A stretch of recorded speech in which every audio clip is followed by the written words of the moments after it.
どうも、男中村です。今回は北京ダックを手作りします。なんで北京ダックなんか作ろうっていうことになったかと言いますと、甜麺醤を手作りしまして、甜麺醤といっても本物の甜麺醤なんですよ。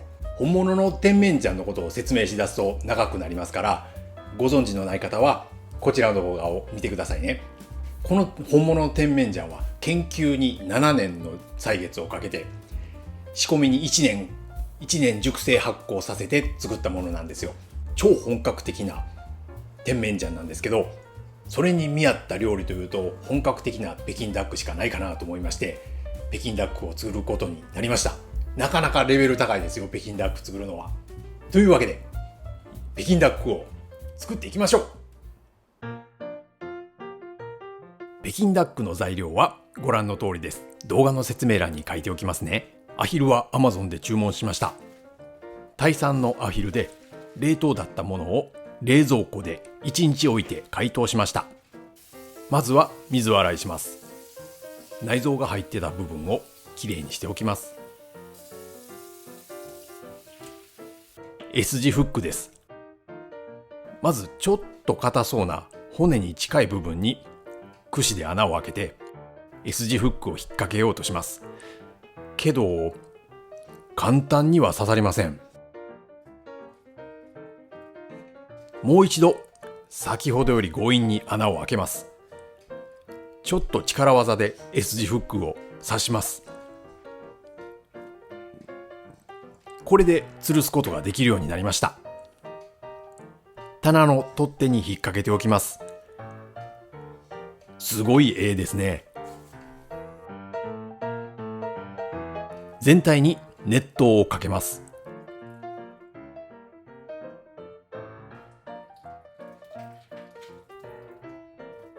内臓を抜いた穴を櫛で塞ぎます。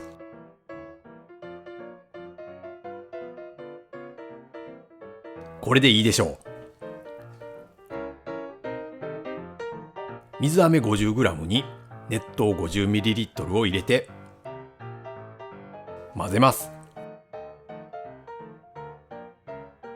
これをハケで塗ります。全体にまんべんなく塗っていきます。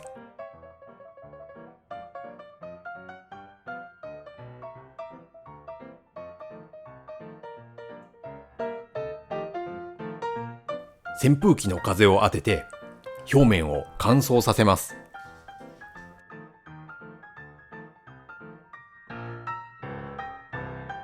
4時間経ちました。表面が乾いてちょっと色が変わってきました。このままラップをせずに冷蔵庫に入れてさらに乾燥させます。冷蔵庫でさらに1日置きました。約1時間前に冷蔵庫から出しておきます。炭火を起こします。チャコスタという炭火を起こす道具に炭を入れます。今回はちょっと実験で牛乳パックを着火剤にしてみようと思います。牛乳パックを適当に細長く切って丸めます。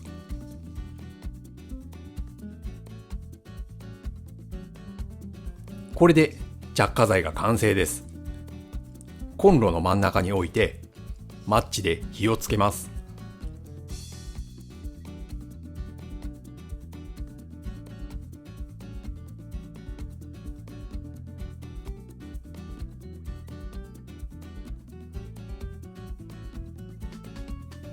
この上にチャコスタを置きます。ちゃんと燃えてますね。これで牛乳パックが着火剤になることが分かりました。火起こしに1時間ぐらいかかるんで、その間に一斗缶を使って即席オーブンを作ります。一斗缶の底を缶切りで抜きます。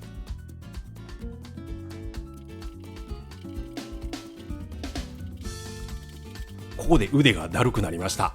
ちょっと休憩です。再開。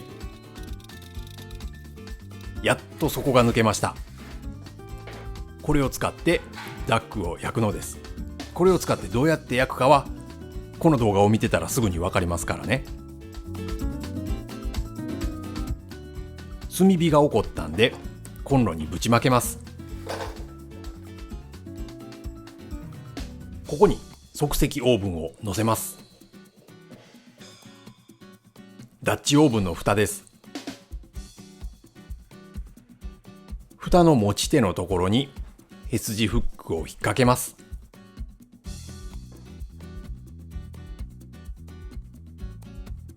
ちょっと火力が強すぎるんで炭を減らします。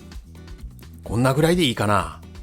何しろこうやったらいいっていう模範解答がない状態ですから、これでいいんかどうかはやってみなければ分かりません。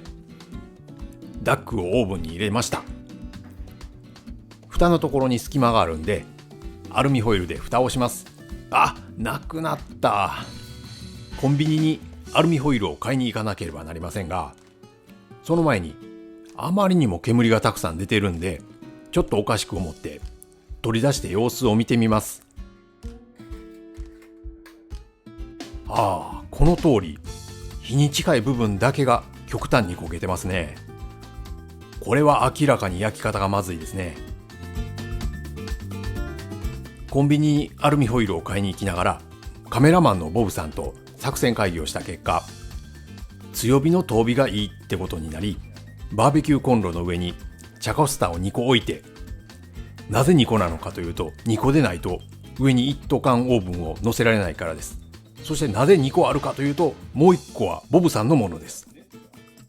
安定感が心もとないですけど、この方法で焼いてみましょう。ダックを投入します。そしてアルミホイルで蓋をします。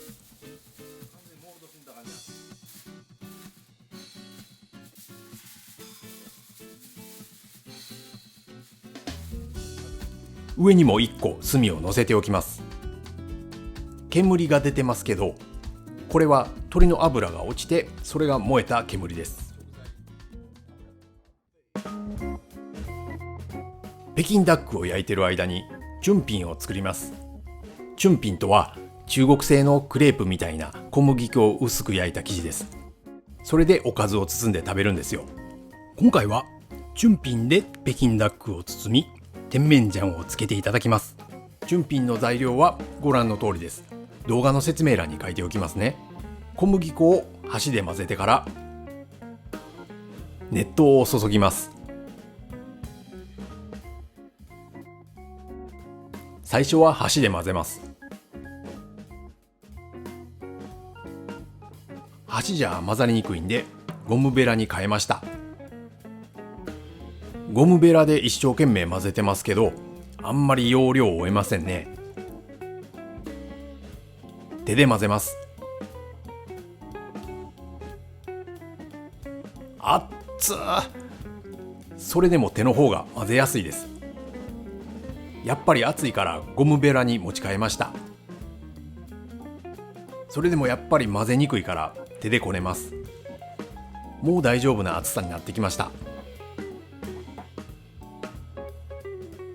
これでいいでしょう。ラップをかぶせて15分ぐらい置いておきます。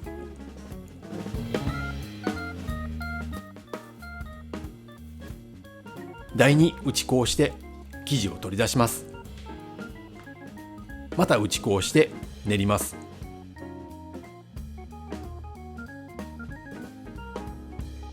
滑らかになったら細長く伸ばして、それを縦に2等分します。それぞれを伸ばしてさらに2等分します。さらに伸ばしてそれを5等分します。要するに生地を20個に分けるんですよ。分けた生地をきれいに丸めます。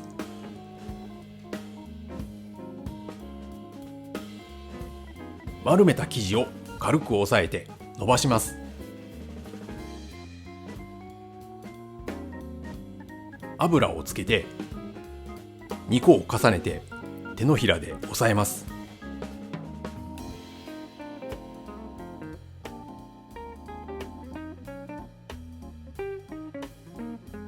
打ち粉をして綿棒で直径18センチくらいまで伸ばします。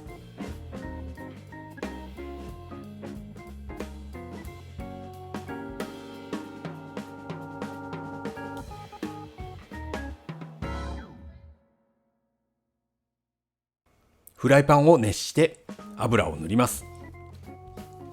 生地を焼きます。10秒から20秒ぐらいで裏返します。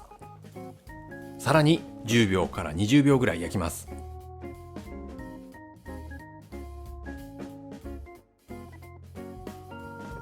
すっごい膨らみます。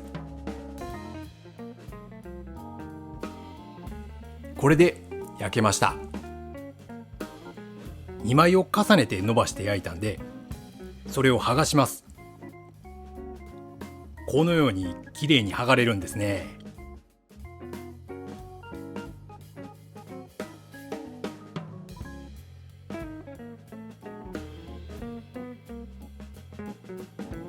これを折りたたんでお皿に並べます。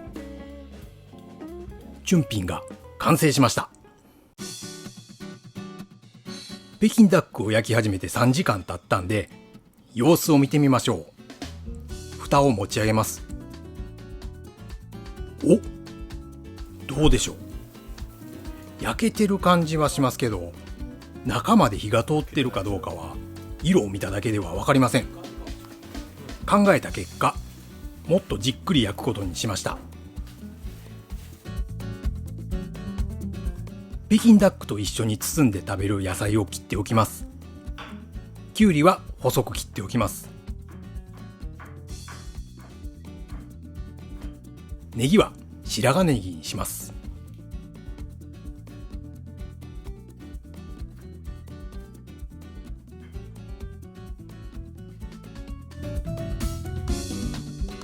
また北京ダックの様子を見てみます。蓋を持ち上げると、いい色に焼けてるように見えますね。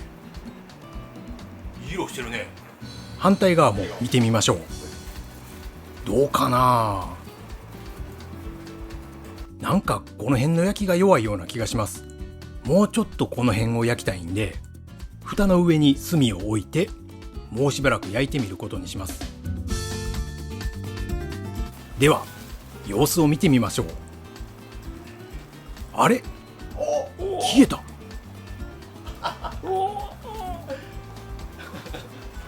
あ、落ちてる。なんと落っこちてました。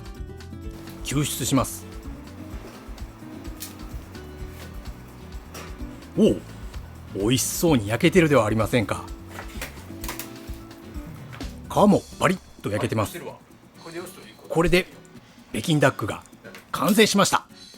いや、焼くのに5時間もかかりましたけど、とにかく完成しました。串を抜いて中に溜まっている余分な水分を抜きます。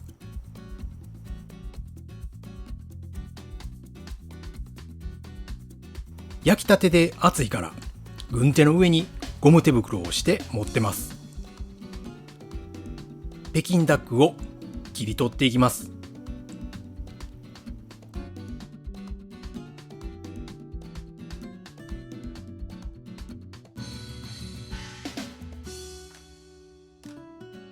北京ダックが崩壊しそうになってきたんで、まな板に移動させます。なんかうまく切り取るんが難しいです。皮が剥がれたんで、まずは身を取り出してから皮だけを一口大に切ります。身はほろほろ柔らかいですよ。残りはまた改めて食べようと思います。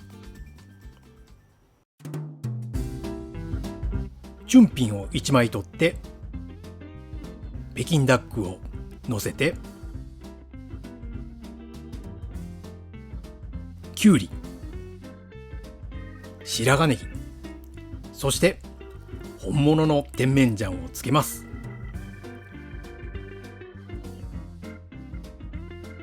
そして包みます。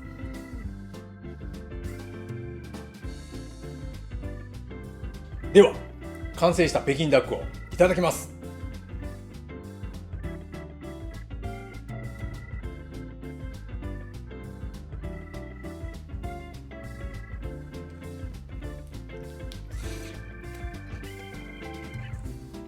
うまいっちちゃうまいんですけどね、ちゃんとアヒル鶏じゃない味がしますよ。甜麺醤のいい香りもするんですよ。北京ダックのアヒルの香りと甜麺醤の香りと、それとネギときゅうりが爽やかな感じを与えてくれてるんですよ。それを包んでる皮チュンピンももちもちして美味しいんですよ。ただね、北京ダックが期待したような美味しさではないですね。ただのアヒルの肉を食べてるって感じですね。皮もパリッとはしたんですけども、ここまで大変な思いしてこの味っていうのは正直物足りないですね。以前鶏肉で同じような料理を作ったことがあるんですよ。その時はほんまに鶏肉の味がしたから、鶏肉っていつも食べてるから普通の、食べ慣れた味ですからね、普通の料理食べてるなって感想だったんですけど、今回はいつも食べてない味ですから非日常な味ではあったんですよ。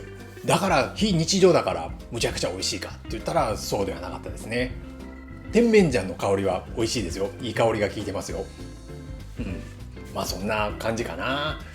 では今回撮影に協力してくださったボブさんにも感想を聞いてみます。どうですか？美味しかったですよ。一口目ね、この本物の男中村金星の甜麺醤の味が口いっぱいに広がり、二口目の後味でいわゆる鶏のこの普通の鶏じゃない、我々いつも食べてるあれと違う鶏臭さっていうんですかね、その風味がこの今回の生地のもちもち感とともに甜麺醤と絶えなるハーモニーを奏で、そんなんええか、美味しかったです。いつもの鶏じゃないっていうのがこの甜麺醤のおかげでプラスされて、絵にも言われるのは高貴な味がしたと言いますかね。高貴な味。高貴な味を知ってるかと聞かれたら、よう言いませんけども、時間かけて、5時間ぐらいですか、苦労も見てしまったんで美味しいなっていうふうについつい思っちゃうわけですよ。苦労分が美味しさにちょっとありがとうございますっていう感じでした。真似する方はあんまりいないと思うけど、普通のご家庭で甜麺醤作るのは甜麺醤じゃない、普通のご家庭で北京ダック作るのは難しいですね。好きな人は真似してください。北京ダックは皮しか食べないっていう人もいるじゃないですか。もうそれはあまりにももったいないから、もう骨以外全部身を外して全部食べようと思ってます。ということでまた料理のレパートリーが私増えました。もう作らへんかもしれんけど。というわけで今回の動画が面白いとかためになったって思ってくださった方はいいねとチャンネル登録をお願いします。他にもブログ、ツイッター、インスタグラムもやってますんで、そっちでもうツイッターはもう改めて X になりましたね。ブログはもう10年以上やってまして、今までの全ての情報がブログに行ったら見れますんで、今までアップした全ての動画もブログの方で見れますんで、興味のある方は男中村で検索してみてくださいね。はい、今回は以上です。最後までご視聴いただきましてありがとうございました。